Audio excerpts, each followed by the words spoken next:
Hey there YouTube, and welcome to another exciting Starcraft 2 broadcast. This time we're going to be watching a 1 versus 1 from the Battle.net ladder between NEXSickness, spawning as the blue Protoss, over in the 8 o'clock position, against the red Terran player IMMvp, spawning down in the 4 o'clock. Now given these spawning positions, I'm going to say right off the bat that I'm anticipating some kind of early pressure from the Protoss. Let me explain why. Look at the dynamics of the expansion placement here. We see the natural for the Protoss. It does kind of push over and closer towards the corner here, and that's fine.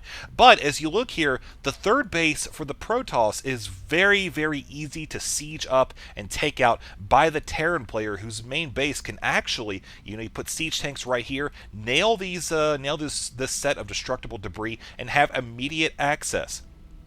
More so any defenses that are laid here. Very difficult to maintain. Again, Terran will have the superior positioning on the high ground. So I think that Protoss would be good to try to pressure the Terran player. Likewise, IMMvp, his expansions are relatively secure. And that might be something that he decides to build on. I don't know. We, of course, do have the first barracks going down, and we'll wait and see the timings on the gas or anything like that. We already don't have a refinery before the barracks, so that can rule out a couple strategies there. But for now, we do have NEXSickness looking to do a little bit of SCV harassment here on the probe, who will now be apparently going with a pretty, that's actually a pretty tight circle there. Good control, good probe micromanagement there from NEXSickness. Let's actually talk about him for just a second.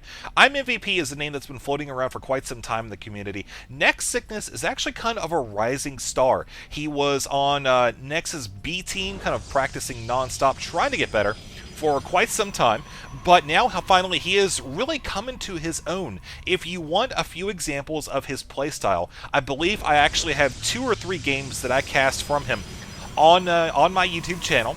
I'll try to dig up those links, and you can find them at the end of the video and annotations, and also in the video description down below, which of course you may peruse at your leisure. But now we see that NEXSickness opening up double gas there.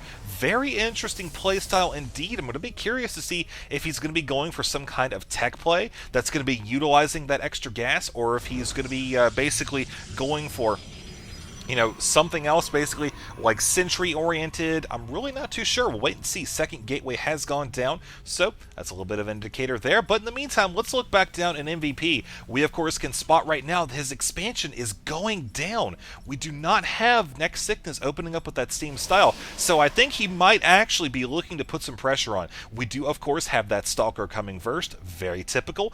Good against denying the Reaper scouting, the SCV scouting, and also you can use that Stalker to come over and put a little bit of pressure on the Terran. Stalker, of course, I think it's the fastest unit in comparison to the Marines, so of course that would be a good unit to harass, kind of kite, run and shoot there, and then run away if it gets too dicey. But for now, MVP continuing on with 3 additional barracks here, anticipating being able to get that expansion up. You see he's actually cut SCV production just a tiny bit in order to get this going. Of course, we know that the Protoss player may indeed be looking to take advantage of this, as the probe is already heading out here. We do have the Stalker down at the bottom of the ramp trying to deny that scouting. The SCV barely making his way back into the base, but 2 Stalkers are here ready to deal the damage that needs to be done to deny the scouting. You see that SCV didn't really even care. He was like, alright, man, you know what?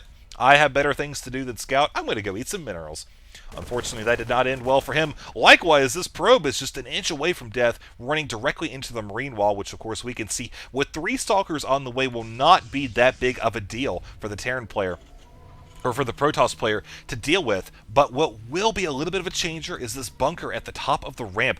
Protoss does spot that, okay, so that's fine. He's going to come up and try to do any damage that he can to these Marines, delay that bunker with some nice Stalker micro. He's going to be careful with that one in the back, does indeed manage to get that away, but with SCVs coming off the line, it's really going to limit the Stalker's ability to stop, run, and we are going to see that actually run back down towards the ramp there. Again, with this bunker just about complete, I feel like the Terran player is in a pretty solid position at this point, but we can also see up here a robotics facility is on the way for Sickness, so this could lead to some very interesting strategies. I'm going to be a little curious to see what he does. He is, of course, running pretty low on both minerals and gas right now, doing a good job keeping that down. He does have 4 sentries, so he's going to be letting the energy on those build up. As we continue on towards the 7-minute mark, we actually have a warp prism on the way. Now, this could could lead to a very unique breakthrough of what we see currently as the wall here. I'm a little curious to see if he's just going to warping units directly into the main base, bypassing the Marines, and then possibly heading and working on taking out this bunker here.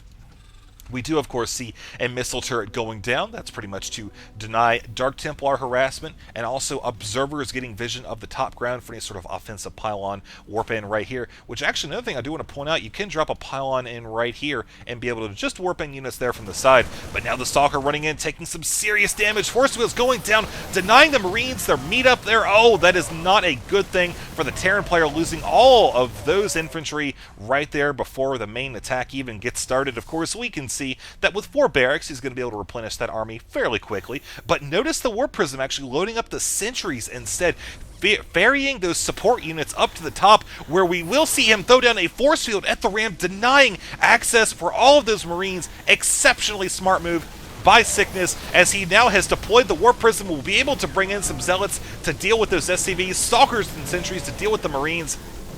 And now we, of course, have some additional Zealots warping in now, and pretty much a mixture of gateway units continuing on with the force fields here. He has done a fantastic job keeping these units walled in. A second force field even denying even further those Marines from assisting their friends. Stalkers, of course, having the superior range, are able to take out a lot of these forces without fearing counterattack. Of course, MVP does have a few Marines down here at the bottom trying to pick off any damage that they can, but with one fresh Stalker coming in, an additional Zealot as well, we are going to see this being handled very appropriately.